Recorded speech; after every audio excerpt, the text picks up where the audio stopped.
President Buhari receives former President Jonathan on sustaining efforts at addressing political crisis in Mali.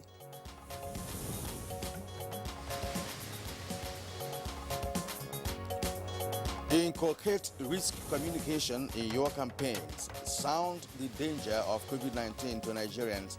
PTF Chairman Boss Mustafa enjoins political parties. Came and went without any issues of non-compliance. They did their best. Nmpc partners Extractive Industries Transparency Initiative, new status to promote transparency and sustainable development.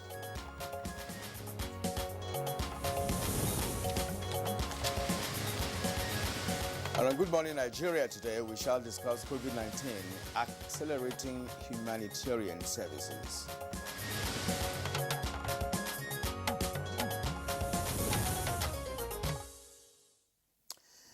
Now, for many humanitarian organizations working and walking around societies to provide support and protection for vulnerables give the best of feelings, more like you are the heroes of the moment.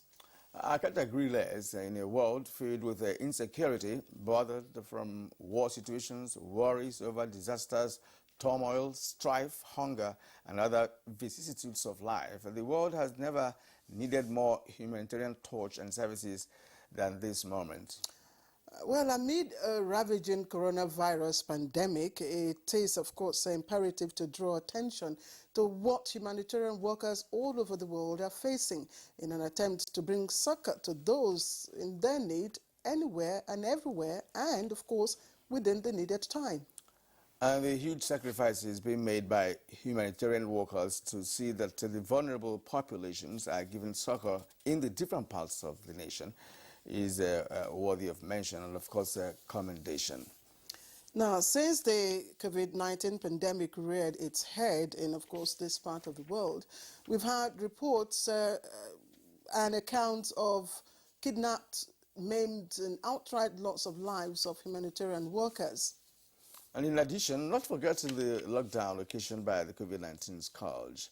Of course, aid workers try to overcome several hurdles to assist people in humanitarian crisis, the topmost being the restrictions placed by government and many countries around the globe. In fact, almost virtually all the countries. Virtually all countries, Kieran, indeed. And of course, several humanitarian incidents as seen over the years linger for the world today. So, as the globe commemorates another World Humanitarian Day today, what newer threats are there for aid workers all over, specifically Nigeria? And what are the greatest need and support required by them, for them, to also meet the need of those in those communities where they serve at the front lines, of course, in response. Now, especially during this COVID-19 pandemic. Now, this will be the thrust of our discussion today on Good Morning Nigeria, broadcasting live on the network service of the NTA. I am Claire Dilabo Abdurrazak, welcoming you once again for joining us. And I am Kieran Umayo. We are in our studio here in Abuja, the federal capital city. In a moment, we're bringing you the news, and of course in the course of the program we have our usual complimentary segments which will include the newspaper review, business and others. For now, let's join Comfort Amodu, who has the morning news to serve us. Hello, Comfort. Good morning, Kieran and Claire. Here's the morning news. President Muhammadu Buhari received in audience former President Goodluck Jonathan in furtherance of sustained efforts at finding lasting solutions to the political crisis rocking the Republic of Mali. Dr. Jonathan is the ECOWAS Special Envoy and head of mediation mission to the West African nation. And Governor Abdullahi Sule of Nasarawa State has formally briefed President Muhammadu Buhari on improved security situation in the home of solid minerals, which he attributed to prompt response and intervention by the federal government.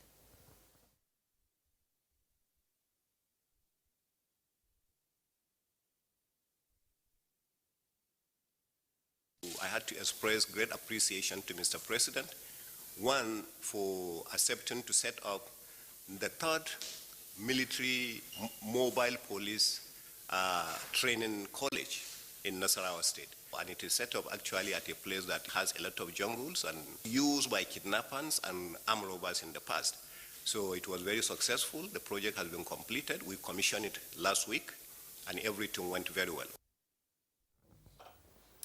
The Nigerian National Petroleum Corporation, Nmpc, has become an extractive industries transparency initiative partner company, joining a group of more than 65 extractive companies.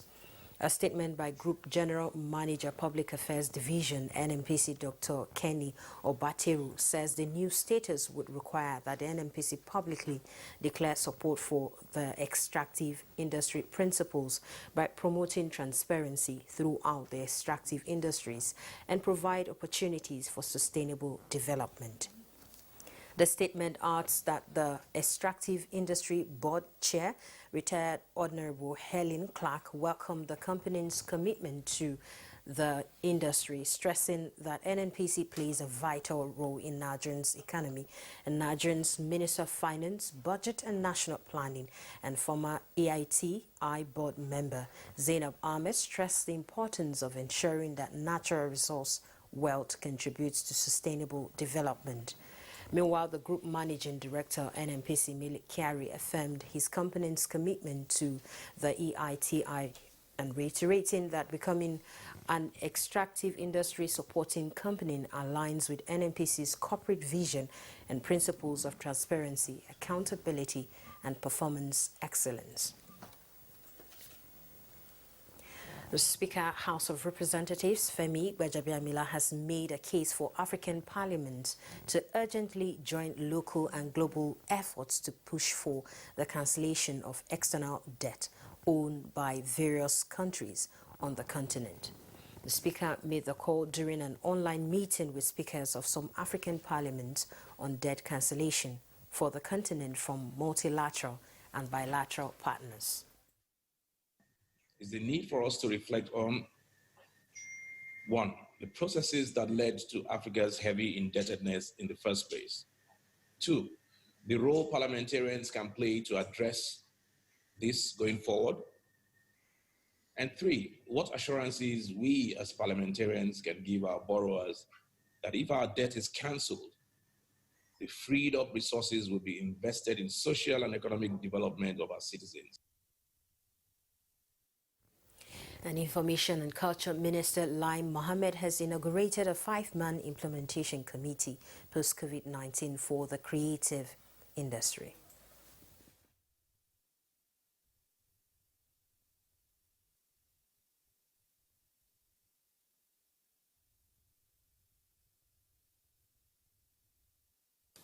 We have indeed studied the report, and I can tell you that it is nothing short of phenomenal.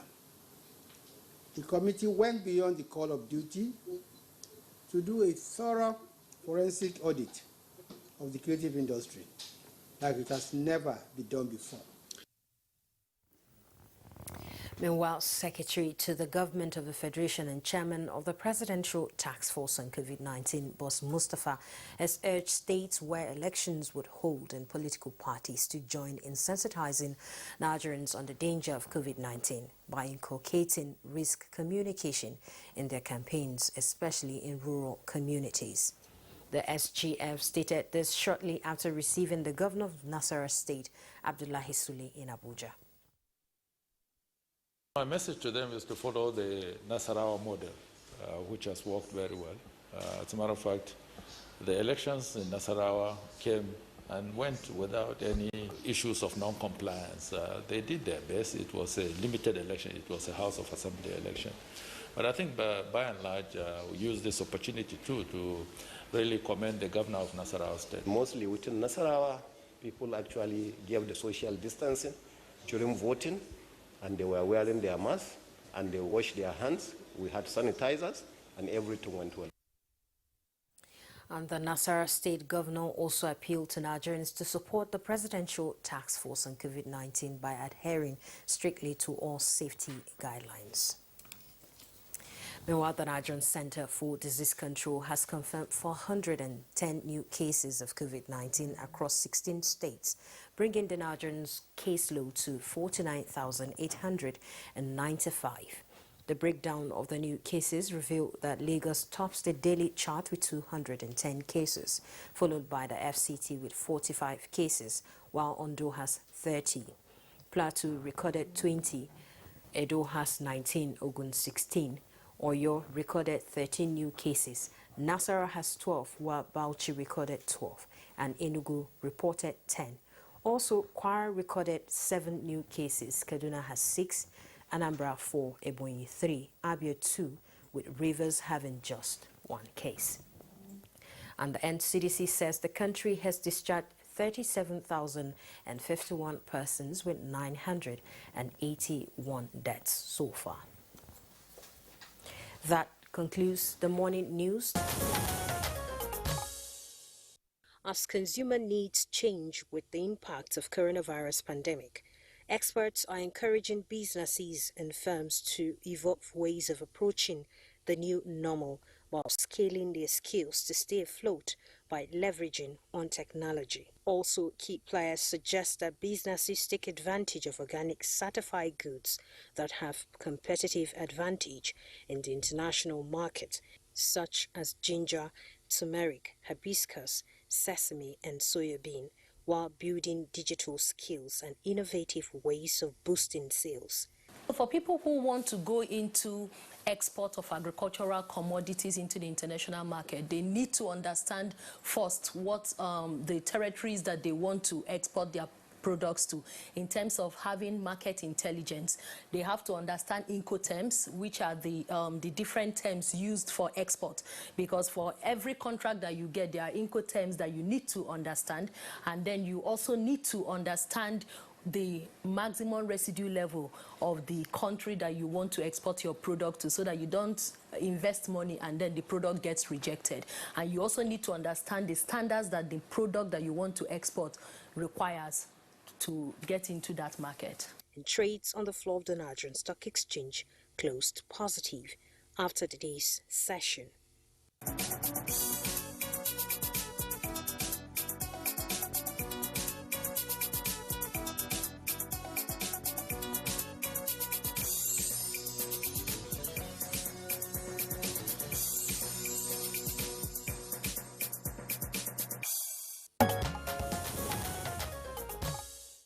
We thank you, Chimobi, for that business package. And on Good Morning Nigeria, we go ahead now to bring you newspaper review.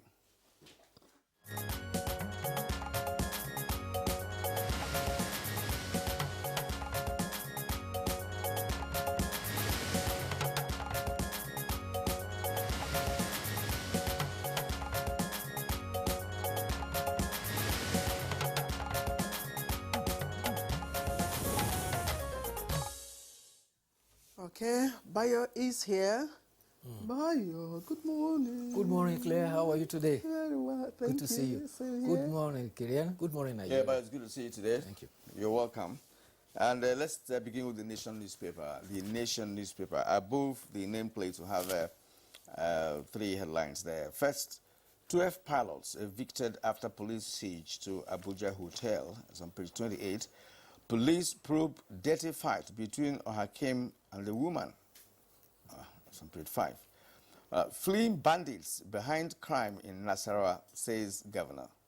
The story is also on page 28. Now, below the nameplate, Edo Ondo 2020, that's the kicker. Okumbol to citizens, our dream state is possible. PDP fueling religious tension in Edo, alleges APC. INEC, we are ready for peaceful election.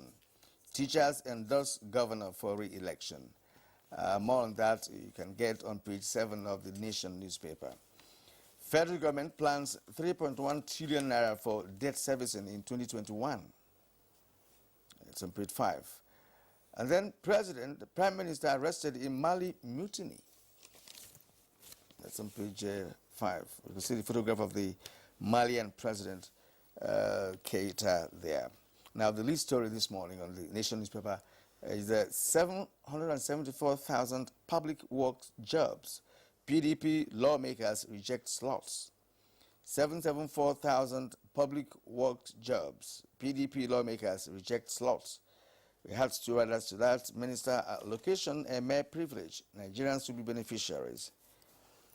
And of course, below the photo story there, Buhari governors mourn as Wada Maida is laid to rest. And at the bottom of the newspaper, it said 4 headers charged with terrorism in Benue.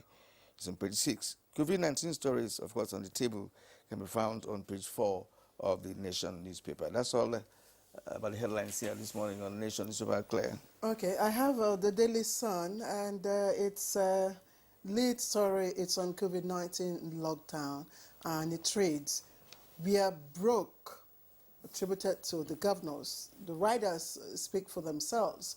States can't pay salaries, meet other obligations. And the second one says, seek 67.2 billion naira bailout from federal government. So that's the lead story, COVID-19 lockdown. We are broke, says governors. And the picture story, President Muhammadu Buhari there, receiving briefing from Special Envoy on Mali crisis and former President Dr. Ebele Goodluck Jonathan in Abuja yesterday. And the story to that effect is just at the right column, which will be to your left. Coup in Mali, ECOWAS, US, France condemn action. And details of that story, it's on page 8.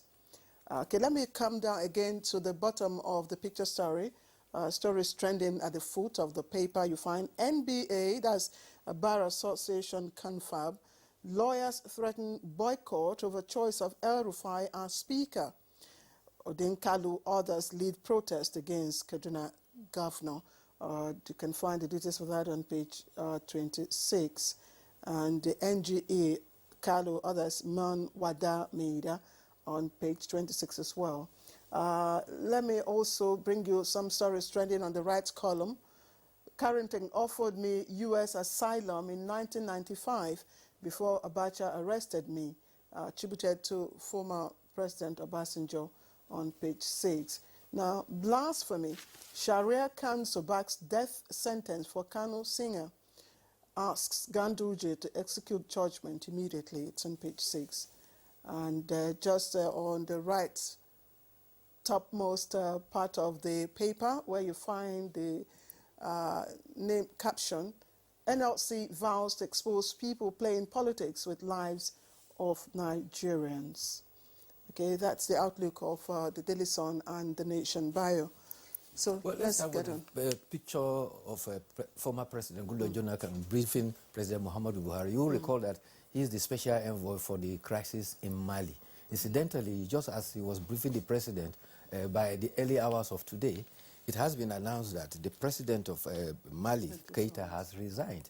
There are also indications that the prime minister has been detained by soldiers and what appears like a mutiny or a coup in that place. In the meantime, the ECOWAS, the African Union, and even France have all opposed the development in that country. Meanwhile, President Muhammadu Buhari has expressed profound shock over what he described as the sudden death of Malam Madaweida at age 70. The statement by the Presidential Media Publicity Assistant says that Malam Madaweida, former press secretary while he was head of state between 1983 and 1985, is a man who possessed highest quality of professional integrity in his journalism career. The tribute says his passion he brought to bear on his job accounted for his success and attainment to the pinnacle of excellence in his career. The president has condoled the Governor Masari of Katsina State, the Wadameda family, as well as people of Katsina, and also the management and staff of the News Agency of Nigeria, where he was chairman of board before he died on Monday. He has been buried. It will be recalled that after he left being press secretary to the then head of state, Major General Muhammadu Buhari, he became the managing director of News Agency for several years. After that, he left and he was instrumental to the establishment of the, 2 newspapers, Daily Trust and People's Daily. In fact, before he died, he was a board member of the International Press Institute. May his soul rest in peace. In the area of COVID-19, by way of statistics, we have 410 new cases in 16 states. Again, like we reported yesterday, Lagos has shot beyond 100 cases again. And that shows that although the Commissioner of Health in Lagos had indicated that Lagos has reached its peak and was beginning to descend down the cliff, apparently it looks as if the cases are going on ascendancy. So far, we have 49,895 cases. Those that have been discharged from COVID-19 treatment are 37,051. Our death toll, there were 4 yesterday. That has bring our total tally of fatalities to 981. Meanwhile, COVID-19 pandemic has gripped the world, but a cleric in Akure is the cleric of Kingdom of Heaven on Earth. His name is Oluwatamole Agai. He says there are signs that COVID-19 is coming to an end. He says that there was a rainbow around the sun which showed around the world recently, and that is a positive indication that God has come down and COVID-19 will soon end. Meanwhile, on the scientific front, hope for vaccine has increased, and the EU has reached out for the agreement for 300 million doses of vaccine when it is available. They are already booking in advance. You recall that Russia had indicated that they have announced a vaccine. India, on its Independence Day, also indicated that they are working on possibility of 2 vaccines. So the EU has made the purchase on behalf of its 27 member countries. If it becomes a reality, then we are going to have a possible inoculation against COVID.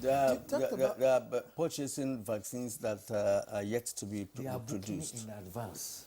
Working in advance. But let me tell you what the WHO head said. You know, WHO is saying that we should be careful with the issue of having a vaccine nationalism, right? Because he was. I wonder what that meant. No, what he meant is this. Remember when the COVID-19 emerged?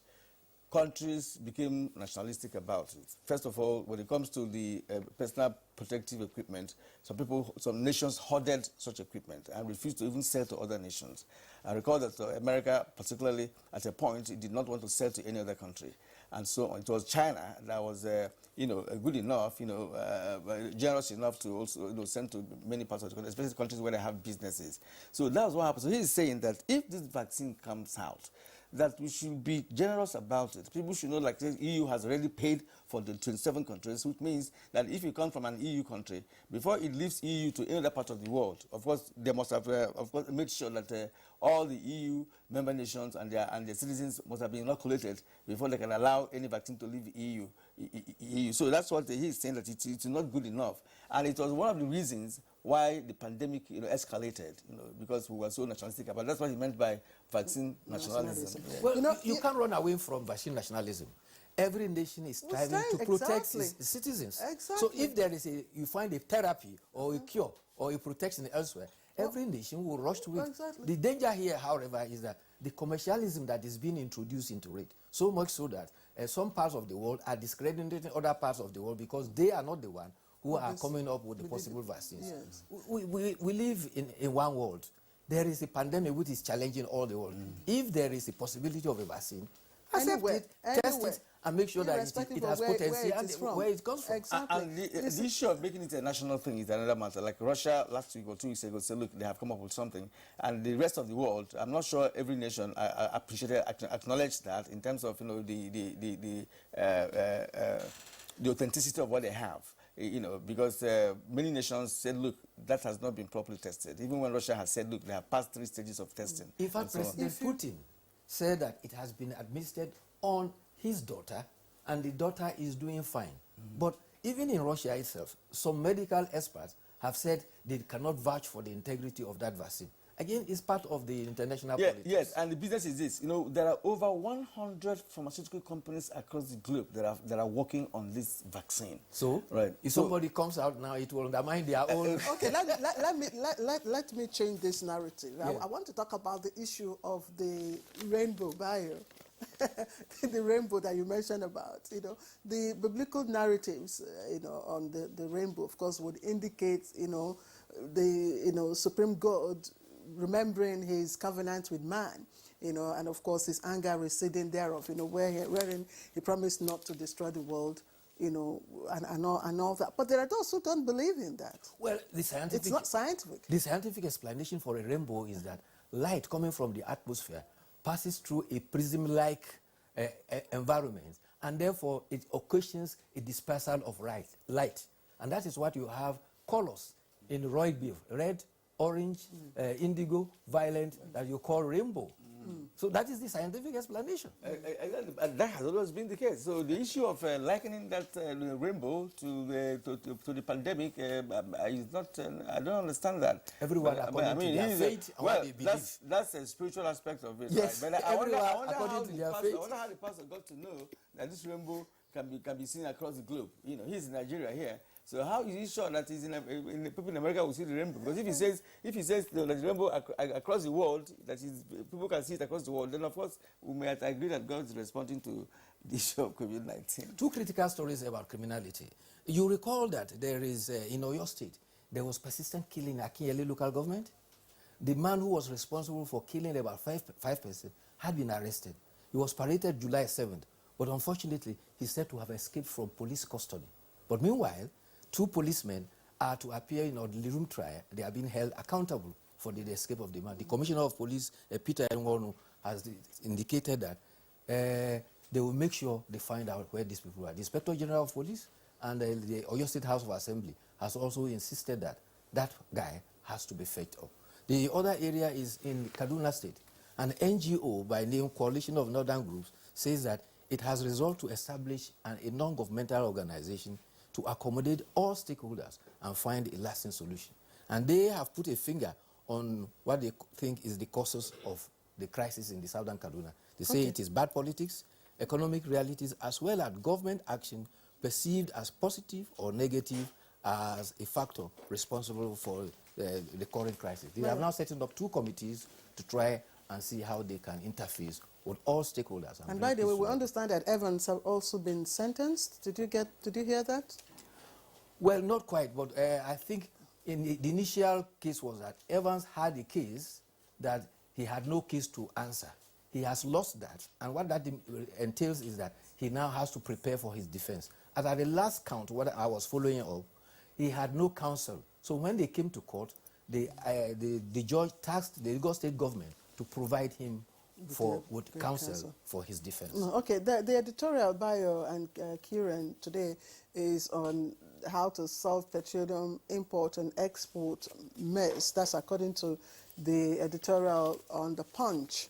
And the crux of this editorial is, and I want to read, it says, it is time to dust off the petroleum industry reform. The federal government should sell the refineries and encourage the private sector to invest more in the refinery and subsector so that the country will not have to depend so much on one refinery. There are 38 proposed modular refineries with capacity ranging from, these are some technical figures there. Well, the challenge is known to every Nigerian. Sadly, the editorial points out that Nigeria is one of the exporting countries, and unfortunately, crudely, we export petrol abroad and crudely import petrol 100%. And this he has attributed to the fact that our 4 refineries have not worked. He also alluded to the fact that in 2015, President Muhammadu Buhari had actually promised that they will try and reservice the refineries and get them working. You will also recall that when the current GMD resumed, he gave indication that before 2023, they will see what they can do to bring the refineries on stream. And there was a lot of hope that by the beginning of this year, the refinery being built by Dangote will come on stream, and it will also reduce our preponderancy of importing fuel. The editorial is happening on the fact that there is something that has to be done about refinery. But the positive indications are that private refinery is coming up gradually from Lagos. There are approvals for modular refineries also coming up. In fact, one of them was followed up by the Minister of Petroleum Resources, Dimitri Silva, just over last week. Bayo, you have exhausted your Sorry, time. he has exhausted, really. Yes. But when you talk about modular refineries, we started hearing about this during the Obasanjo administration way back in 1999, when he awarded, he gave a seven 7 corporate bodies, the certificate, to start modular refineries. That has, up to today, I'm not sure any of them is functioning. But talking about our 4 refineries in the country, right? Someone made the comment that, look, one of the refineries in Texas, it's been there for over 60 years and it's still functional. So the possibility of reversing the trend in our own 4 refineries is there. It depends on the will. But if the president has promised to do that, we're hoping that before 2023, that something can be done. Because it's ironical, that you are importing, Are you taking more of Bayo's time? No, Bayo has exhausted his time. Ghana refinery, established before our own, is still functional. Exactly. Today. Bayo, we'll see you tomorrow. Tomorrow All right, will be this another is day. Good Thank Morning you. Nigeria. Don't go where. When we come back in a short moment, we'll start our conversation. All right, you're still watching Good Morning Nigeria on the network service of the NTA. Our conversation this morning is on Humanitarian Services Day 2020 amid COVID-19. And let's set the tone for the real conversation this morning is a background put together by Aisha Obali.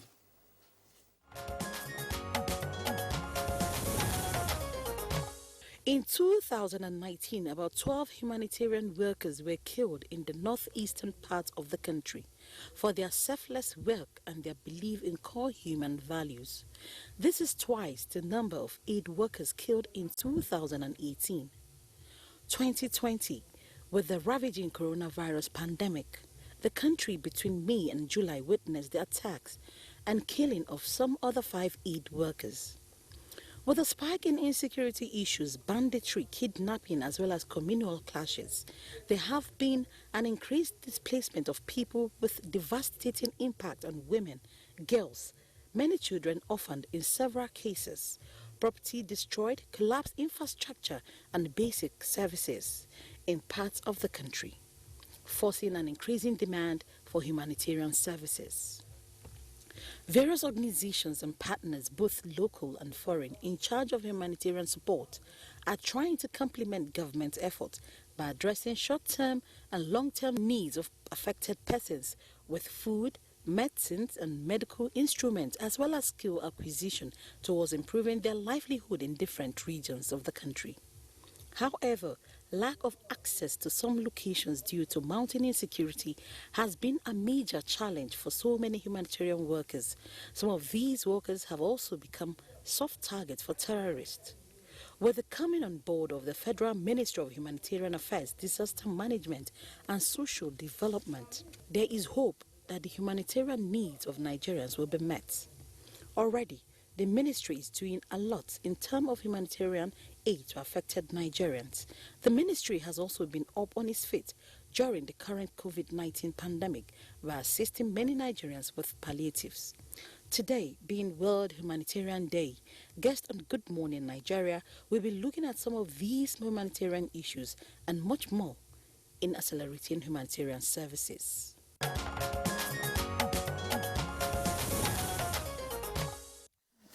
Okay, just a reminder, it's World Humanitarian Day. So let me quickly introduce our guests here in the studio to discuss, and we're talking all about humanitarian services. I have Group Captain Sadiq Garbasho. He's of course retired. He's a technical advisor to the Minister of Humanitarian Affairs, Disaster Management and Social Development here in Abuja. Thank you very much, Group Captain, for joining us. For Thank you very much for having me. Yeah. We also have here in our Abuja studio the District Governor-elect, Rotary International District 9125 here with us. Let me welcome the District Governor-elect, Ayo Uyedokun. Thank you very much for joining. Good morning. Thank you very much for having me. And joining us via Zoom, we have the Executive Director, Victim Support Fund, VSF, Professor Sunday Ochoche. A familiar face on Good Morning Nigeria. Prof, thank you once again for being part of our show today. Thank you very much and Good Morning Nigeria. Okay, gentlemen, it's good to have you on this very special occasion. I would want to see the Humanitarian Day 2020 as a very special one because of the COVID-19 pandemic, which is ravaging the whole globe.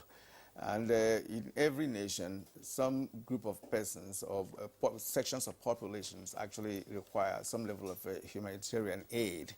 And on that premise, may I now ask the Rotarian here, whose organization is synonymous with humanitarian services, to let us know how the Humanitarian Day 2020 is playing out, not just from the Rotary point of view, but globally. All right, thank you very much once again. Good morning, Nigerians. Today is the World Humanitarian Day, which is set aside to honor the fallen heroes of those that carry out humanitarian services all around the world. And we all know that this year's Humanitarian Day is very unique because of the situation of the world at large right now. We have the COVID-19 pandemic that has been affecting a lot of humanitarian activities all around the world. And therefore, we have devised means in which we can still continue carrying out our humanitarian services despite the pandemic, but in all ways that will secure the lives of those that are in the forefront of humanitarian services. Like for Rotary, we know that we carry out advocacy. We're also on the front lines in ensuring that we continue to provide palliatives to people. And also, we have the support we normally give to government concerning immunization efforts. So all these things are still going on, but we are all doing all this in the utmost safety that we can do such humanitarian interventions. All right, thank you for your opening remarks. Let me also bring in the Executive Director, Victim Support Fund, VSF, Professor Sunday Ochoche. Prof, joining us via Zoom, if you're there, I'm wondering what the global conversation around the work that you do is at the moment, with specific focus on Nigeria. In terms of outcome, is it rewarding or has it been traumatic for all humanitarian workers? Thank you so much. As you well know, the humanitarian challenges in Nigeria have been on the increase. The insecurity, especially in the Northeast, has thrown up so much need, so many humanitarian challenges. The number of IDPs we have in Nigeria right now run into millions. The insecurity was abating at some point, but it looks like we are far from being out of the wood. And we have a situation where the fluidity and the instability of the situation is daily increasing. The desperation also of the terrorists appears to be increasing, and that is manifesting in the violence with which they attack humanitarian workers. And of course, with the coming of this COVID-19 pandemic, it further complicates everything. Where the needs are multiplying, the risk to humanitarian workers is increasing, the means to meet these needs don't appear to be measuring up to the demand that is out there. And it is calling, putting so much pressure on everybody to devise more skillful way of managing the situation, but also so much concern even for the humanitarian workers, the safety of the humanitarian workers. I'm sure many of us will have watched the videos and so on of the massacre of a number of the people who were taken. No family, no nation, no community will want to see those, and the psychological effect on people who are working, no matter how determined and how committed they are to the work, is significant. And across the world, yes, there are challenges that are increasing. And sadly, for where we are as a nation generally, when global pandemics, when challenges increase, and we are part of the challenge, because of the general socioeconomic marginalization of our continent, we will always tend to be pushed further back in the in the interventions that are required. And so yes, the situation in Nigeria is getting more pressing, and the demand is getting more pressing, and the need to do things more quickly is also increasing. All right, let's return to Abuja here, where we have Group Captain Sadiq Garba Shehu, technical advisor to the Minister of Humanitarian Affairs. let's share with you what the experience has been, not just since the COVID-19 the pandemic, but overall, when it comes to humanitarian services in Nigeria. Of course, we've been on it ever before the emergence of COVID-19. So let's get to what the experience has been vis-a-vis the day that we are celebrating today globally. Yes, thank you very much. The World Humanitarian Day is very important to all the humanitarian community. Bring it back home to Nigeria. The day has a double significance for us because it also coincides with the 1-year anniversary of the ministry that is dedicated for humanitarian services in Nigeria. That is the Ministry of Humanitarian Affairs, Disaster Management and Social Development, which was created by President Muhammad Buhari on 21st of August 2019. So given that, just as has been said by other guests, humanitarians go out when there is risk, when there is danger, because somebody has to take care of somebody. At the ministry, where we have all the agencies under us, like NEMA, like NE, Northeast Development Commission, like NAPTIP, like the Committees for Commission for Refugees and Migrants and Displaced Persons. In all honesty, while other sectors of the government might even take a way back because of the COVID pandemic, the COVID pandemic has been the most, most challenging time for people of the ministry, because we had to go back and continue our work of providing succor to those people who are there. As a ministry, we've had a lot of outreaches to commemorate this day and also to commemorate our first year anniversary. We've been involved as part of the Presidential Task Force, where the Honorable Minister is a member. We have been leveraging on the federal government efforts for the COVID-19 response. But also, as a ministry, we also have our own mandate, which or without COVID, there are some humanitarian aspects of the work we do. At the ministry, we specifically lay emphasis on the vulnerable groups and the persons of care.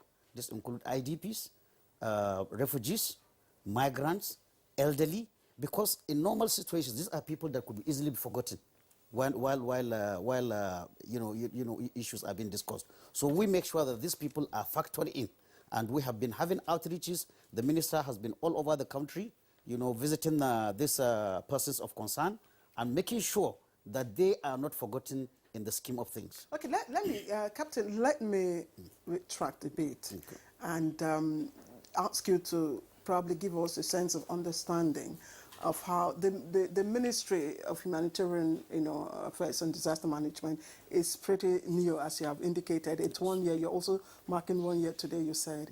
So give us a sense of how this aspect of services, humanitarian services, started. What were the objectives, and how do we situate the relevance of your ministry within it? Prior to the creation of the ministry, in all honesty, there are government ministries, departments, and agencies that part of their mandate has to do with humanitarian services. Because honestly, you'll find that humanitarian assistance is interministerial, interdisciplinary. As you can see from the COVID response, this is a response now that involves ministries of health, humanitarian affairs, environment, aviation. So you can see when a disaster strikes, definitely there are many actors that will, apart from the government actors, there are non-governmental actors. What was lacking before is a ministry that is dedicated to the services of humanitarian affairs. So the president, in his wisdom, decided to create this ministry with the aim of coordinating whole of government approach to humanitarian, disaster management, and social development issues. So with this ministry in place now, it becomes very easy to interface with both the government agencies and also out-of-government agencies like United Nations agencies, development partners, NGOs, both local and international. So this is what the role that the ministry is going. I actually wanted you to give me a historical background, of the, inception. Yes. Okay. Yes. Of the Humanitarian Day itself. Yes. So, okay. Because today is World Humanitarian Day. Yes, the World Humanitarian Day emanated in 2009. That was when the United Nations, dedicated this day to celebrate humanitarian workers who are risking their lives to save this. Before that, in 2003, in Iraq, the UN's Secretary General Representative Javier de Mello was killed in a bomb attack in Iraq. on 19th of August 2003. It killed him with 21 others. So based on that, the United Nations decided that there are thousands and thousands of people that are risking their lives every day, and a day has to be dedicated to commemorate those days. So from 2009 to now, this is the 11th year. Each year, 19th of August is dedicated to commemorate these people all over the world, by governments, by UN agencies. Here in Nigeria, probably because there was no any ministry dedicated to that, I want to believe this is the first time that this thing is brought into focus internationally. Like yesterday, the minister hosted a joint press briefing with all the humanitarian actors to commemorate this day. Now, we should not be talking of figures. We should be talking of numbers back home here in Nigeria. Because of the COVID-19, for example, according to NCDC, about 812 health workers have been infected with the disease. These are people who could have chosen to remain at home, you know, and not render assistance, but they have to come back. Also, if you remember, sadly, like my friend from Rotary said, just June this year, we had 5 aid workers, including a worker that was working with Borno State Emergency and Management Agency, who were gruesomely executed by the Boko Haram. So at the moment, with the dynamics of COVID-19, the addition, what are the key humanitarian needs, you know, of Nigeria at the moment? Well, the humanitarian needs have always been the same: shelter, food, you know, good accommodation, sometimes clothing. But what exacerbated it is this COVID-19, because people who go out to earn their living, you know, they are now deprived because of the lockdown, because it is a battle between livelihood and lives. Do you go for livelihood or do you go for, it's a very delicate balance. So these are the things that have exacerbated. And like I said, like people that are in IDP camps, migrants, even people that are returnees from other countries, people that are victims of trafficking, sometimes you find that during such responses, they are forgotten. So the military tries to, the ministry tries to lay emphasis on these people, you know, to make sure that, you know, they are taken care. So if you see what the ministry has been involved, has been, apart from being member of the presidential task force, we were, you know, saddled by the federal government with the task of distributing palliatives to all the states of the federation. And this has been achieved so far by about 90%. We have also been tasked with continuing the school feeding program. Like, you know, the school feeding program, many people raise question of why school feeding program when COVID is there.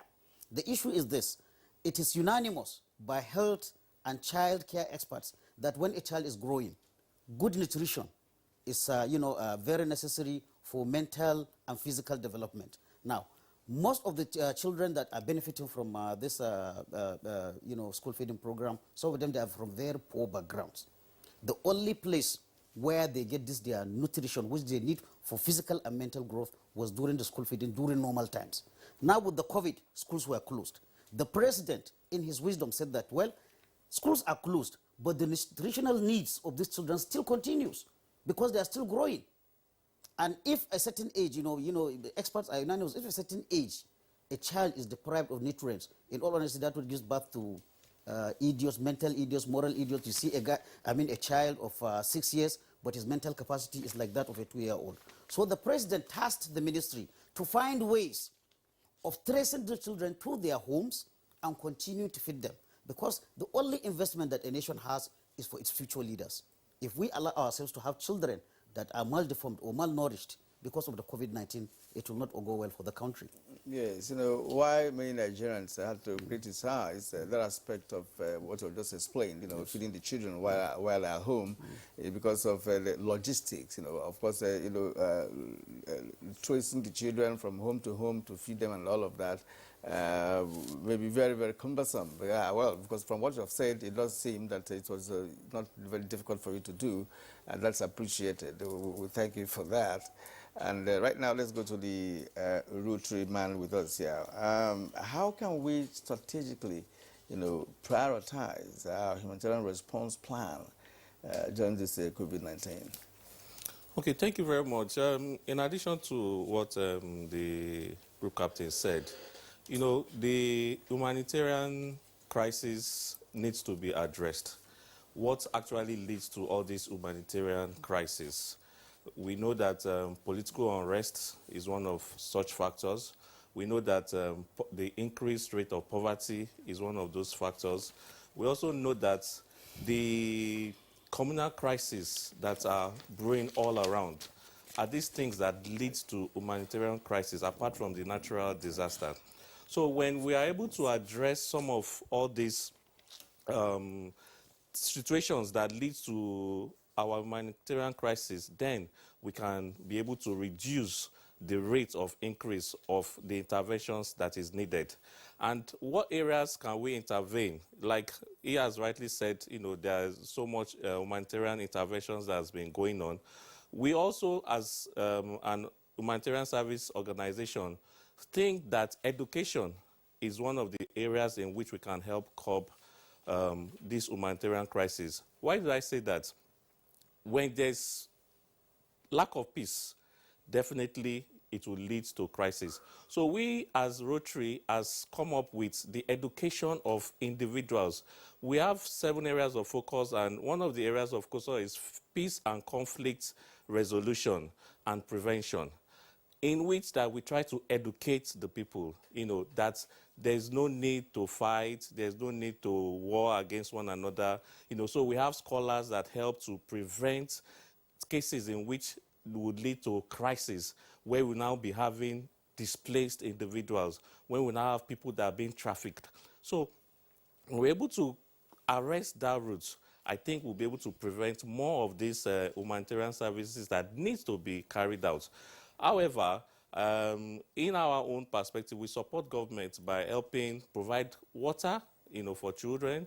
We also help provide school education, literacy, basic literacy and education for them, so that when they are knowledgeable about all the things that needs them to prevent peace, from not existing in their society, I think we'll be able to address, the increased humanitarian interventions that need to be done.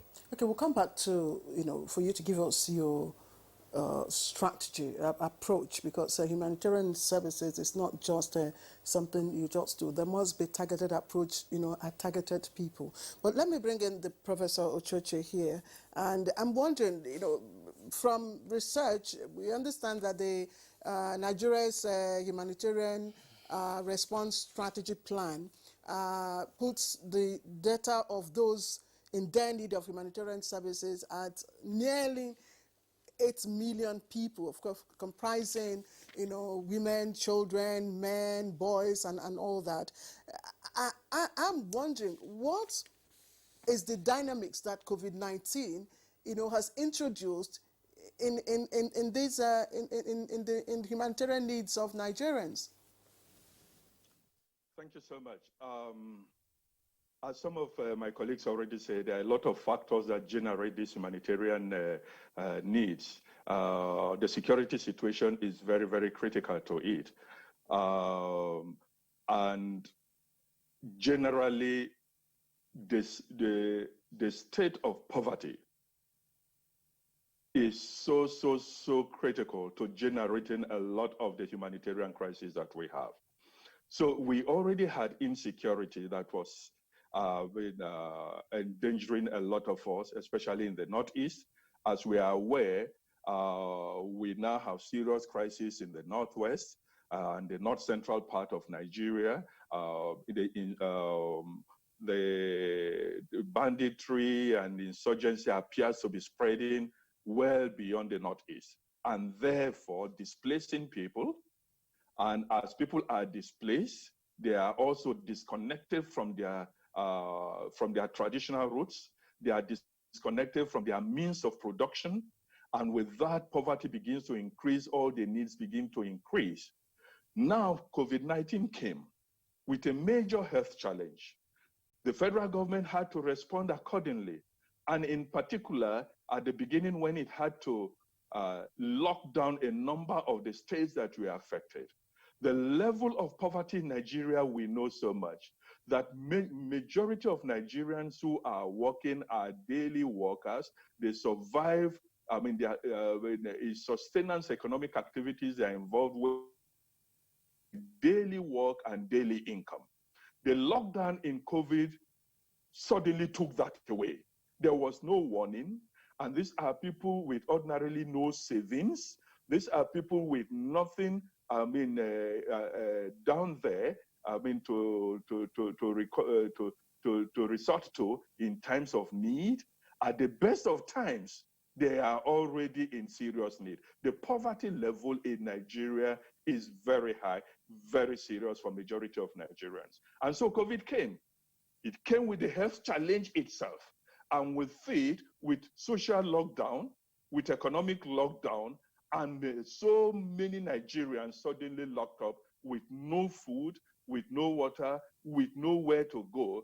And then, of course, there are the social factors of congestion in many of our urban centers in particular. And so people are just locked up. With that, we are needs for food in particular. And this is what has led to a lot of the need for many agencies, including the government and my agency, the Victim Support Fund, to respond to the call by the federal government, to agencies to provide palliatives to the people in need. And VSF responded accordingly by setting up a task force on COVID-19 to help provide palliatives. And across the country, we targeted Borno State, Yobe State, Adamawa State, Taraba State, the FCT, Ogun State, Lagos State, Ebonyi State, Enugu State, Ekiti State. These were all states that were targeted specifically because of the COVID-19 and the consequences of the lockdown and people not having access to their means of livelihood and the implications of that for nutrition, for food. And so across these states, we mobilized and procured a lot of palliatives of food and protective issues, sanitizers, face masks, and so on. We targeted over 60,000 households across this across these states. So the lockdown itself, the palliative itself increased the needs. And of course, given the state of our health, of our health services, which was recognized by the chairman of the task force, the SSG himself, saying the situation was really bad.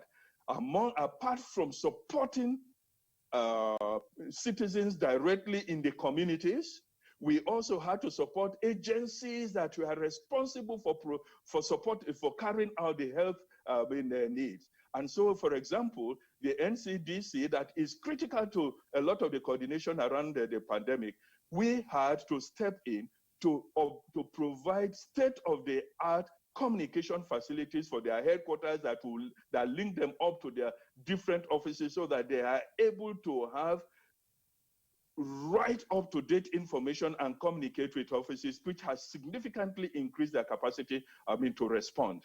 We are also in the process of setting up testing centers for some states that don't have.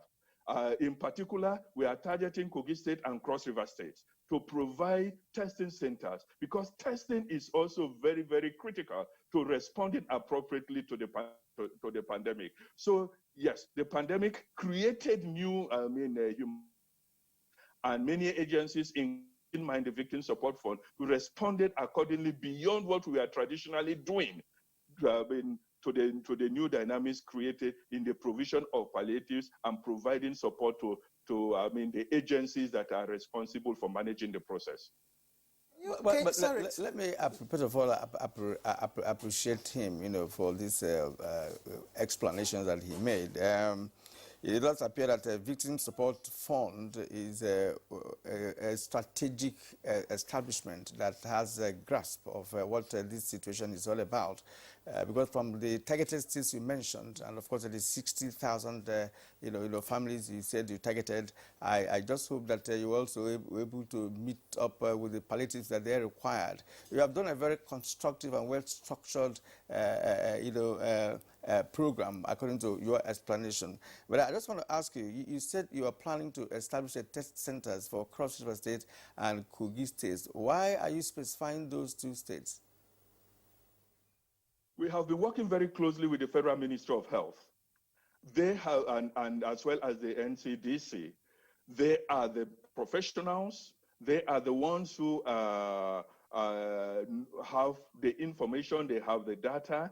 Partnership and collaboration is very critical in the way and manner Victim Support Fund manages and implements its programs. And so we have worked very, very closely with this. And it is based on the data and the advice that we got from these agencies that we targeted in these states where some of the facilities may not be available as in other places. But remember too that the needs are many all over, as I said at the beginning, and we are not able to do everything at once. And it was really about prioritization because of the inadequacy of what we saw around testing in these facilities and as guided by the appropriate ministry and agencies. Let me also stay with you before we come back to Abuja. Abuja, you talked about the humanitarian services going on in the states. The humanitarian organizations we call Bay States. That's Bayel, Borno, Adamawa, and Yobe. Can you give us an idea of what the burden of needs, by gender case?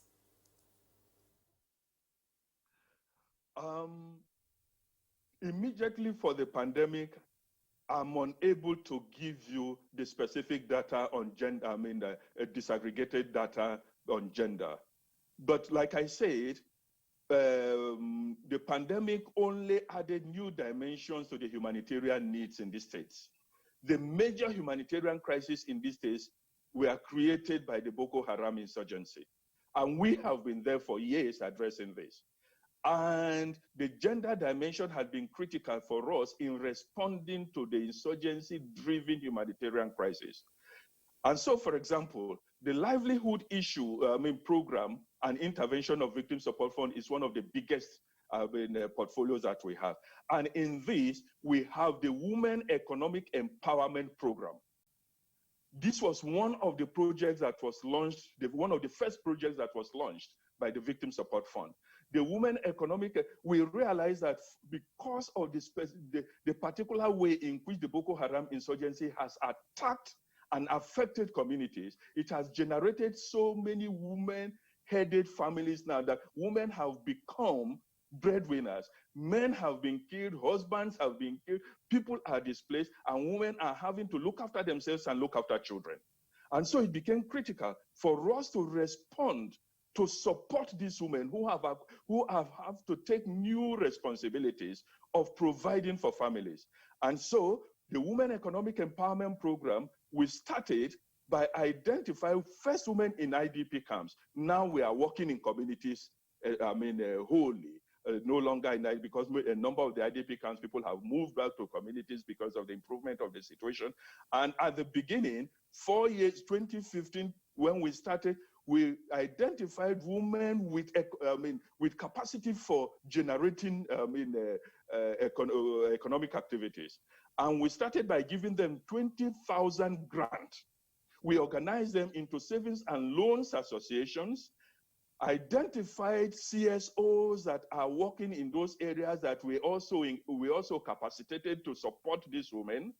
We organized them into savings and loans association and gave each woman 20,000 naira then. Later, because of what we saw and the success of it, we upgraded the grant to 30,000. Now we have upgraded the grant to 50,000. And beyond that, a number of the groups that did very well from the initial support that we gave them, we are organizing them into bigger community-based associations that are now being supported not as individuals, but as groups. We are identifying their capacities and upgrading the support that we are giving them. We are also working with agencies that are now helping to further build community capacity. We are working, for example, with the Industrial Training Fund, all being funded by VSF for these groups that we started with, who we have now upgraded to a certain level, working now at the community level to provide the equipment to focus on the areas that they are best at, to scale up their economic activity in many of these communities. Beyond that, We also have the animal breeding agricultural program, where a lot of households are giving animals to breed, because this is, I mean, a lot of these people were breeding animals that they lost. So women have been targeted specifically, to enhance their economic capacities and their capacity to be able to look after themselves and look after their children. Then we also developed the foster care program. A lot of children were left orphaned, we are left homeless, and if not properly taken care of, you are going to generate the next set of Boko Haram insurgents. For the Women Economic Empowerment Program, we have about 20,000 women on that program right now. For the foster care program, we have about 3,000 children on our foster care program, where we have placed in homes. And for every child that we identify and we place in homes, Victim Support Fund gives the family about 15,000 naira every month for the support, the care, and the education, feeding, and everything of these children. We give this support. It's not an open-ended support. We give this support for a period of 10 months to enable the families with these children to stabilize and be able to also start some economic activities that will be able to sustain the support to these children. So there are a lot of things we are doing, targeted at children, targeted at women, targeted at families. Our agricultural support program has also been huge, where we provide agricultural inputs, both for dry season agriculture and rain-fed agriculture. This is focused on households, not just women, but there are also a number of women beneficiaries.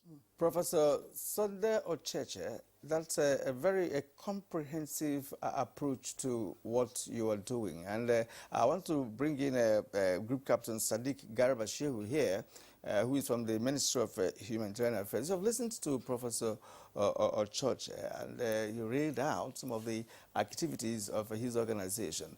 And I want to ask you whether there is a kind of collaboration between your ministry and organizations such as the Victim Support Fund, because from what he has told us, if it can be as comprehensive as it is, targeting women, targeting children, the household, they're not just giving grants, they're also into agriculture, they're also into programs that can sustain the families, not just providing a short-term palliative measure, but something that can last for a longer period of time. They can now keep the families together for a longer period of time.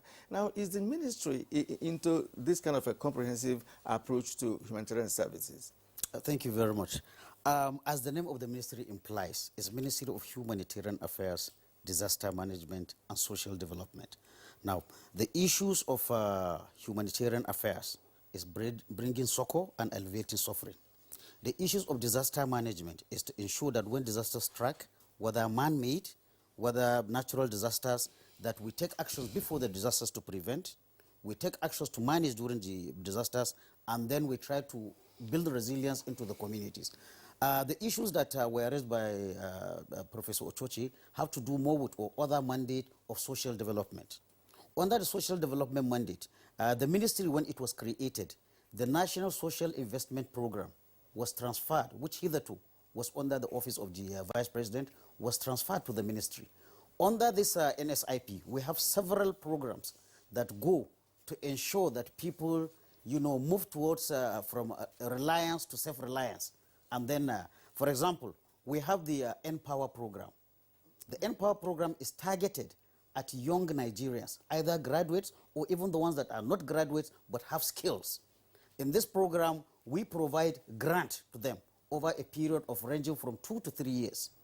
The purpose of that program is to ensure that these young people, by the time they are weaned out of the program, they have acquired skills to either employ themselves or to become very attractive to prospective employers. Right now, that program, we have already finished with Batch A, Batch B, and we're in the process of registering Batch C, which was widely publicized. Apart from the Empower program, we also have the JIP program. The JIP program, similar to what Dr. Ocheche said, is to provide financing to women, mothers who have skills, who are into small-time business, so that they grow up their business and acquire more skills.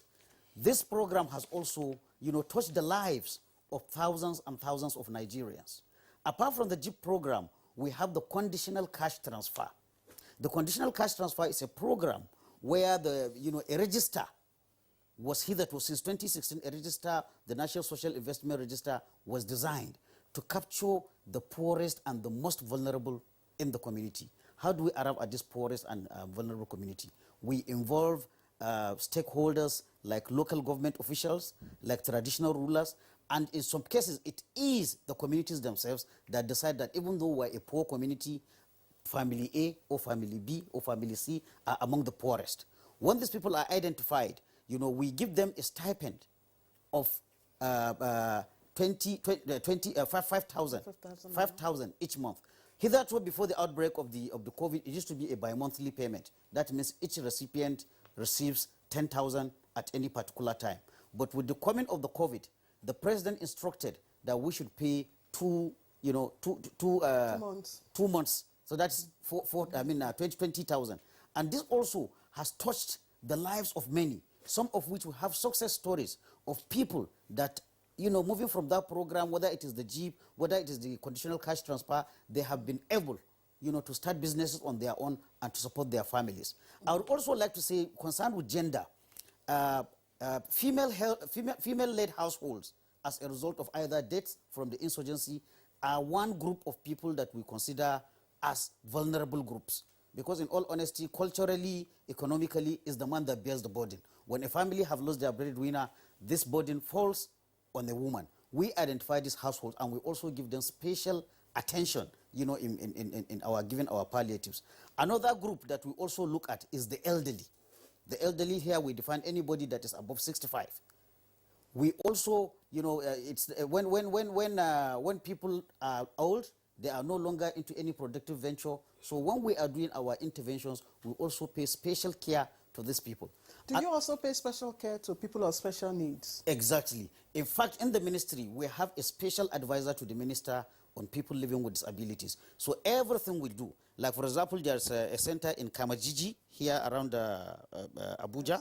Yes. So minister has visited such places. We have interacted and we have received, stakeholders that have to do with people living with disabilities. Okay. Yeah. Okay. I learned that one of the major impediments to humanitarian, service providers is accessing potential beneficiaries who are not within accessible areas. Specific to the school feeding program, and within this COVID-19 lockdown, most, if not most of the pupils, probably would have traveled out of their, school bases, to other parts of the country. So I'm wondering, one, what might be the financial implication of the school feeding program for your ministry, and what strategy, did you use to reach out to all of them? Thank you very much. Like I said, if we call it modified school feeding program, as opposed to the normal one, where before we meet the children in their school and feed them. But the closure of the schools, we have to modify it. That's why we call it modified school feeding program. Now, definitely, there are issues of infrastructure, issues of roads, issues of security. Today, we are celebrating the World Humanitarian Day. All the workers in the ministry and our collaborators, they qualify as humanitarian workers. When you are designing a program, you want to bring relief, but there is also the principle of do no harm. That means while doing that, you should not cause more harm. So definitely the issues of security, the issue of access are very important in designing our programs. Definitely there are areas by their nature we cannot reach. So far, what we have done, if you remember taking us backwards, there were states initially that were designated as front lines for this COVID-19. And those states were Lagos, because of the economic activity in Lagos, there was Ogun, and there was FCT. So in all honesty, when we did the first program of the school feeding, we paid emphasis on these schools, on these 3 states. And right now, I can tell you, it is those 3 states that we have done the modified school feeding. But looking at what has been done in other countries, not only in Nigeria, because this modified school feeding was still done in countries like the UK, in South Africa, for example, I can name schools who also arrived at the conclusion that was arrived at Nigeria, which is there are still children that need their dietary supplements. You know, I'm yeah. asking this specifically just for purposes of clarification. Yes. So that we know, because it all falls within the ambit of humanitarian services. Exactly. For children, you know, who would require the nutritional feeds that you give. Yes. So how much of those children were you able to reach within this period? And what was the cost, you know, cost implication for that? Okay. In terms of cost implication, what we were providing the children, each school child of primary 1 to 3, remember, it's not even everybody, it's primary 1 to 3. Any family that has a child of primary 1 to 3 is entitled to a food package. What is contained in that food package? We have eggs, we have rice, we have some condiments that are there. And the cost of each package, comes to about 4,000 naira. 4,000 naira. Now, over this in Ogun, in Lagos, and FCT, where we have done, I really don't have the exact number of figures we reached, but I can tell you that these programs were carried out, and also for, you know, in all transparency. How do we mean by transparency? Wherever we are carrying these things, you know, we align with the school teachers, with the parents teachers associations, the ICPC, EFCC, and civil society organizations. They follow everywhere to track these programs we are doing. Right now, like I said, these 3 states being recognized earlier as front lines. Of course, COVID has spread now to almost every state. But that was the beginning. And since it was a modified program, it was a pilot program, we wanted to try with these 3 states to see the challenges, and certainly some lessons have come back to us. Have you escalated it to the more than 20 states now? That is the next stage we are going, because honest state governments are now writing to us to be included also in the program. So the plan of the ministry is to upscale this program, building from the lesson, because nothing you can do for the first time. Definitely there are lessons. Not everything will work as planned. So we have drawn lessons from these 3 states, and now we are working based on those lessons. Because again, I have to explain that in the school feeding program, there is no way you can carry such a program without the cooperation of the state governments. So honest, we are building more and more liaison, because there are aspects that they have to do, and there are aspects that the ministry has to do. So as things are now, you are yet to cover up to 20 states of Nigeria. No, we are yet to cover. We've covered 3 states. But the program is still very much on. It's still very much on. The only thing now, you see, there is this dilemma: will schools open? Will schools not open? If schools open, because like I said, this is a program that is going on to 2016. If schools open, we'll revert to the normal feeding program. If unfortunately, you know, the COVID lockdown continues and schools are not open, then we'll continue with this modified school feeding, which I've tried in 3 states. All right, thank you. Let's come to our Rotary guest here. You know, you have this Rotary theme, you know, is it beneficial to all concerned? I know the way you operate in a very structured manner. You have your districts, right? You know, and I know in Abuja, you may have up to more than 1 or 2, I think, as case may be. Now, is there any coordination between the Rotary districts, you know, in Abuja, for instance? And if there is, how do you coordinate your humanitarian activities vis-a-vis COVID-19? Is there any value addition to what you used to do? Because we know Rotary as an organization that is interested in, for instance, polio eradication and some other health issues. But this time around, we're looking at something that's more comprehensive now, you know, globally speaking. And today that we're observing Humanitarian Day 2020, can you tell us any value addition to what you used to do, and whether you have a kind of a coordination between different districts of Rotary Club International, and again, what is happening in other parts of the country? Okay, thank you very much. Before I go to your point, I just want to implore Group Captain, you know, like she rightly said, that they need to try and collaborate with so many of organizations that are intervening and supporting government, like the Victim Support Group. You know, you can see what they have reeled out. These are basically all the things we do as well, you know, that people don't realize that is being done to support government. So I think there must be a proper collaborations with all humanitarian service clubs, organizations in Nigeria, with the ministry, so that we can be able to help support and also increase the interventions that we do. In Rotary, we have so much structures. Like you said, in Abuja, we have what we call clubs, Rotary clubs. In Abuja, we have about 43 clubs. And those clubs are supervised by districts. And that is where I'm going to be district governor in the year 2021-2022. That district covers 23 states and FCT in Nigeria. In Nigeria, we have 4 districts. My district, District 9125, covers 23 states of all the northern states, including all the southwest states, except Ogun and Lagos. We have a district in Lagos which covers Ogun and Lagos. We have another district which covers the 5 south states and also the eastern states. So we have 4 districts in Nigeria. During the COVID-19 pandemic, all the districts in Nigeria, which is 4, we raised a total of about $100,000 that we used to intervene in the COVID-19 palliative to support governments, which were used to provide palliatives to households, which were used to support the various state government initiatives on task force, by providing face masks, medical equipment for frontline workers, which we are always supporting at every point in time. So from all these clubs, the district coordinates such activities. Like, for instance, we get information from clubs. If the capacity is not enough for them to be able to carry out this intervention, then they escalate to the district, which district now collates all the clubs in the district to be able to carry out that intervention.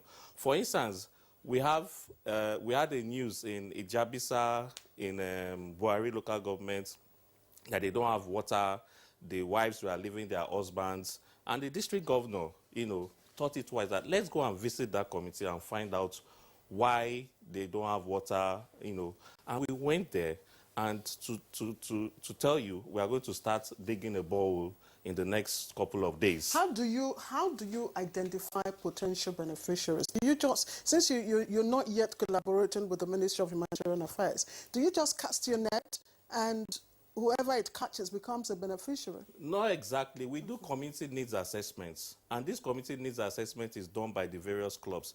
The clubs are located in different communities.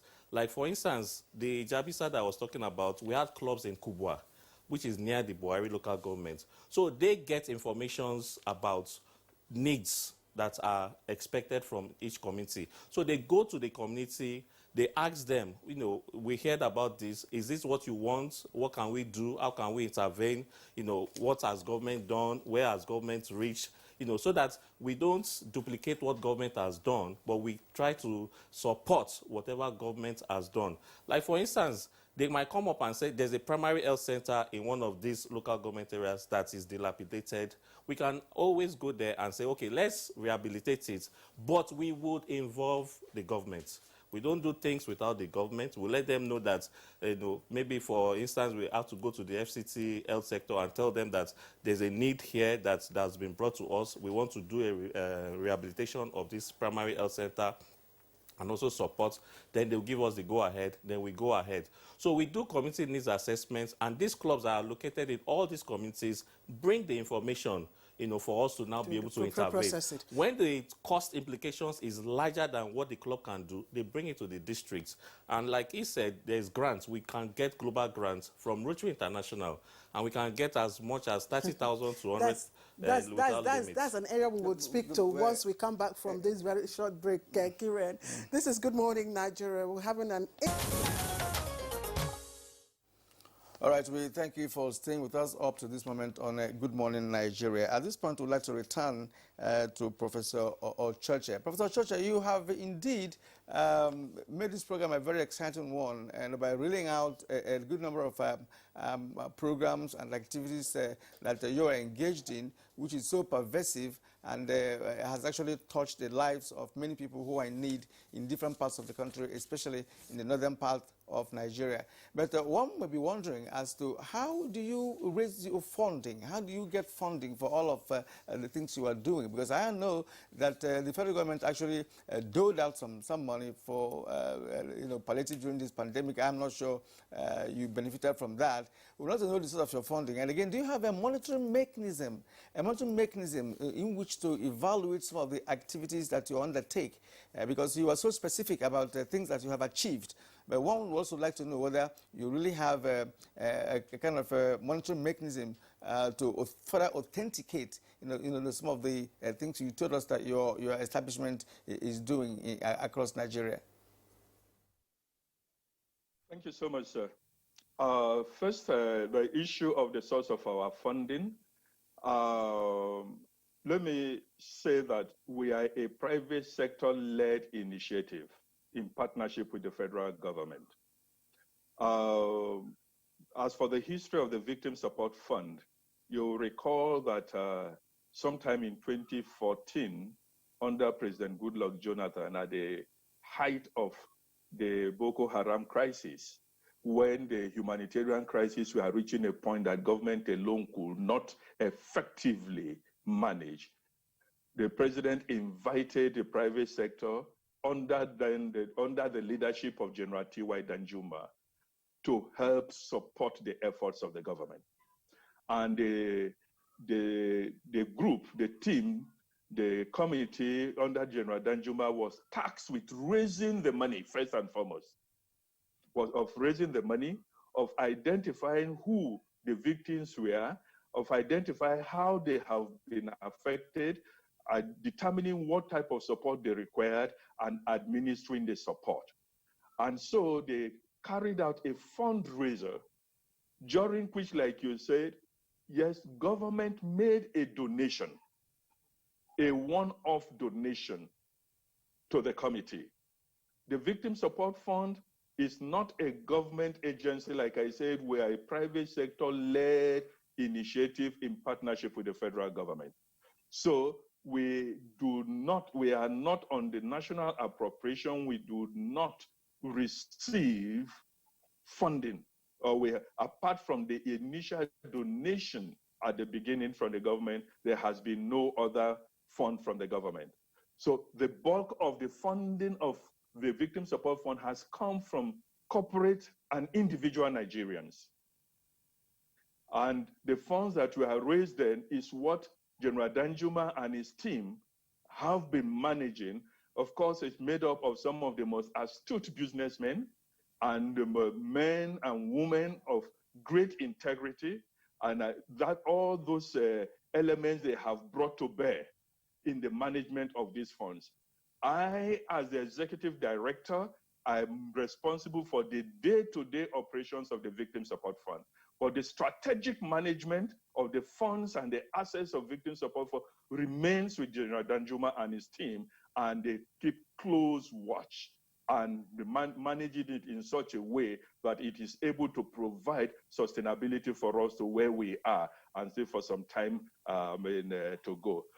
No, we did not receive anything from the federal government pandemic fund. No, we have not received anything. If anything, we have now come in, even though, it was not initially part of what we are doing, but because of the dynamics of the situation and the call by Mr. President to all to join hands to fight this pandemic, our chairman saw it fit to set up a special intervention for COVID-19. So that is, our funding has come from the donations of Nigerians, corporate and individual, as well as what the government gave at the beginning in 2014. As for monitoring, like I said, the committee under the chairmanship of General Danjuma has been very firm in ensuring that every kobo that Nigerians give is used adequately, that it is used appropriately. We have in place a very robust monitoring and evaluation unit that ensures that all that we do is effectively monitored. But also the committee on yearly basis appoints external consultants that goes around to evaluate what we do and make appropriate recommendations on how to manage the process. Okay, Prof, thank you. Prof, thank you. Let me bring in Captain Sadiq here. Captain, I'm wondering what's the connection, what's the nexus between your ministry and the Victim Support Fund? Initially, we used to have the presidential initiative on the northeast victims and all that. What's the nexus? Well, permit me to say that the history of Victim Support Fund, Pcni, all predates the establishment of the Ministry of Humanitarian Affairs. So there's a historical link, actually, between Professor Ochoche's Victim Support Fund and the now Northeast Development Commission. At the initial stage, there was the Presidential Commission on Northeast Initiative, Pcni, under which Victim Support Fund was a part. It was that Pcni, after the passage of a bill, that now became Northeast Development Commission.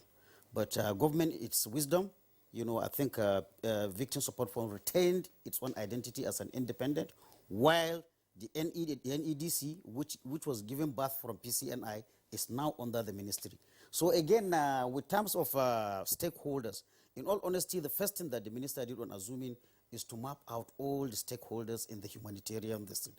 Okay, it's possible sometimes some have slipped through the crack, we didn't catch them, but the door of the minister is always open, you know, to stakeholders, whether governmental or non-governmental, private organizations. I can assure you that there's hardly any week that goes by that we do not receive stakeholders. But then again, you can never have too many stakeholders. So of course, maybe this is part of the conversation we're even having. Now that you've talked about you know, stakeholders and interest groups, and you know, we've had a lot of issues, you know, around the credibility of some of the humanitarian, you know, offices, the NGOs and all that. And the issues have always been on the question of, you know, credibility and motive. How are you handling that now? Do we still have such concerns? Well, in all honesty, you see, when you look at the work of a ministry like Ministry of Humanitarian Affairs, the humanitarian environment is full of so many actors. You have the humanitarians themselves, you have development partners, you also have government agencies, like we represent the government, even though we're doing a humanitarian duty. You also have even security agencies. So the ministries, one of the ministry roles is to coordinate all these, you know, actors within the, you know, within the Nigerian space. So definitely, you know, we invite all people and stakeholders. Another good thing that the minister did after the ministry was barely 3 months old, when the minister convened a stakeholders meeting, which is called a Civil Security Coordination Dialogue in Maiduguri, that's in November. There, all these agencies that I mentioned, all these agencies, whether private, whether international NGOs, whether local NGOs, whether UN agencies, and even private partners, because there are separated, you know, private individuals who want to also, you know, assist the government. This meeting was there, and from there, we were happy for the first time to have the National Humanitarian Coordination Committee, which is a high-level committee, you know, which was inaugurated by President Muhammadu Buhari, so that if we have issues, definitely the security man has his concerns, the humanitarian man has his concerns. Sometimes it is not always. They may not see eye to eye. But then the role of the ministry is to bring this thing before this high-level, you know, body to make sure that if it is issues of credibility, there are agencies that vet the credibilities. When an agency comes, it wants to work. It has to go through EFCC. It has to go through Ministry of Budget and National Planning. It has to go through Office of the National Security Advisor. But what we are having in place now to simplify this registration process is that all these agencies are linked to a desk at the Ministry of Humanitarian Affairs, so that in the first place, we don't unnecessarily put cumbersome, you know, restrictions on people who want to help us. But at the same time also, take care of the security concerns, so that the issue of credibility, you said, because in all honesty, there are diverse NGOs, there are diverse organizations. Yes. Some have humanitarian motives, some could have other motives. It is the work of the ministry to ensure that the credible humanitarian NGOs are allowed space to operate, while at the same time protecting national and security interests. Well, that's a very interesting question that Claire put to you, because we recall vividly that during the era of humanitarian organizations, you know, for the northeast of Nigeria, we had so many of them. Some are not credible, and some were credible, as the case may be. And then there are also conflicts among humanitarian organizations in the northeast of Nigeria then, which have culminated into so many arguments and conflicts and even security concerns. Now, let's talk about security of humanitarian personnel who are operating in the northeast and elsewhere in Nigeria. Is there any coordinated security arrangement for these humanitarian personnel who are working? We recall, in your opening speech that some of them, a few of them were executed by Boko Haram, and one would be wondering if there were a good security apparatus set for humanitarians in that part of the country, that such would have been averted. So, as it is presently, is there any well-coordinated security arrangement put in place to guide, some of the persons who are humanitarian providers? First, yes, I will say that there are mechanisms to ensure protection of humanitarian workers who are also risking their life, but to reduce the risk. Now, these mechanisms include legal instruments. Nigeria as a country, for example, is a member of several international organizations like the United Nations. Nigeria also as a country has signed many treaties and conventions that have allusion to providing security. For example, under the Geneva Conventions, Additional Protocol 1, there is a requirement to protect humanitarian workers.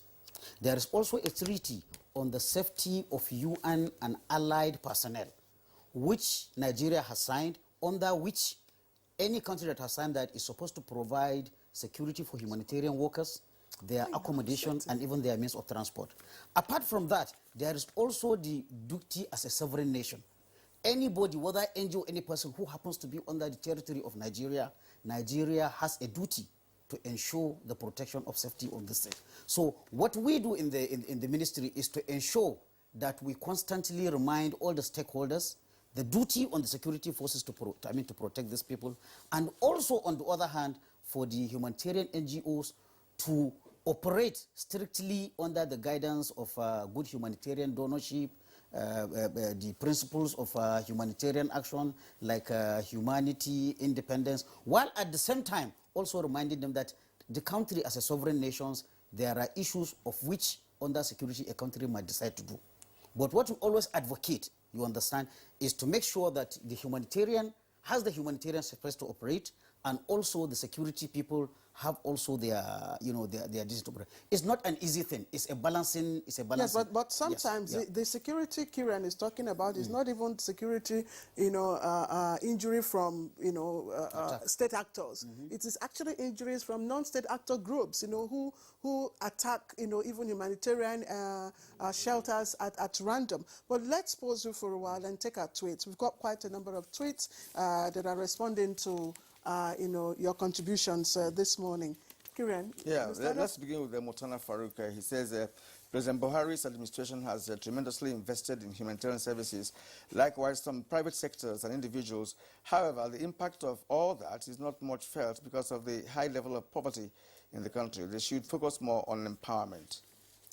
And Akeju or Lagbajo tweets, all over the world, the response to humanitarian crises are driven by non-governmental organizations along a response plan that fits into human capital development of a nation.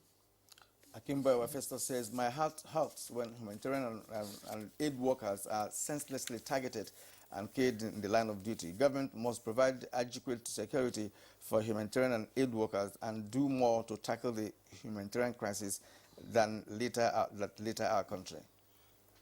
Okay, this one is from Ocho Ogbaji, Good Friday. The problem we are facing in this country is corruption and tribalism. Most of the people that need humanitarian assistance don't get. Some regions are neglected as if they are not part of this country. The ministry involved should please try to do more. R.C. Priestley, managing information during a humanitarian emergency, gathering reliable data on the locations of people in need, what they urgently need, what is best placed to assist them, getting assistance to people in need in a form that is useful and timely, increasing donation funding. I didn't get it. But he said, okay, it has always influenced the political economy of the country and has always been influenced by the political considerations of donors. Humanitarian services have never been disbursed solely on the basis of need. Okay, Dele Jack Solomon, immediate humanitarian needs and longer-term development and reconstruction assistance to rebuild the affected places. This will include granting access to and facilitating independent local and international reporting and assessments. All right, thank you. Those are your tweets. Claire, yes. let me return to Professor Olchoche this time around. Professor Olchoche, I want you to do an assessment, of all the humanitarian services in Nigeria. Well, taking your own victim support fund as a case in point, I also believe that you also have an eye on what other humanitarian services are doing, and of course the role the ministry is also playing. So what is your assessment of how these services are coordinated in Nigeria, and again, has there been any value added based on the fact that we now have the issue of COVID-19 added to the existing humanitarian, issues that we've had in the country before the emergence of COVID-19? Thank you so much, sir. Can I begin first by correcting one of the points raised by Group Captain Sadiq on the relationship between Victim Support Fund and Pcni? There's the Presidential Committee on Northeast Initiative. Victim Support Fund has never been part or a unit of Pcni. Like I said, VSF was created in 2014. Pcni was created in 2016. And as a matter of fact, it was created largely on the advice of VSF. And the creation of Pcni was in fact funded by VSF. VSF became a member of the Pcni committee because of the nature of the work that we do. So we have never been a unit or a component of Pcni. We worked very closely with Pcni. Pcni was a government agency, which brings me to your question, sir, because when we commenced operation, we realized that the area of coordination was very weak. And given the challenge of humanitarian crisis that we had in Nigeria, so many actors were in the field. People were doing different things. We are colliding over each other in some places, especially in the IDP camps. It was a lot easier for many of them to get the photo ops. There appeared to be a little bit more organization in the camps, and everybody was falling over each other there. There were so many other needs. People were in the same places, whether in education or the provision of food, and so on and so forth. And everywhere in the world, best practice and what we know, coordination of humanitarian activity is the responsibility of government, is the responsibility of the state. And that was why we believed then that there was a lacuna.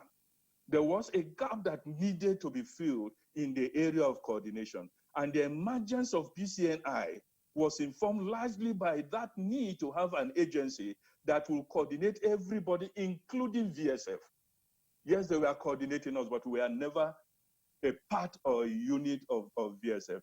And that is why, coming now to the issue of coordination, we have so many actors, like I said, international actors, international NGOs, international governmental organizations as well.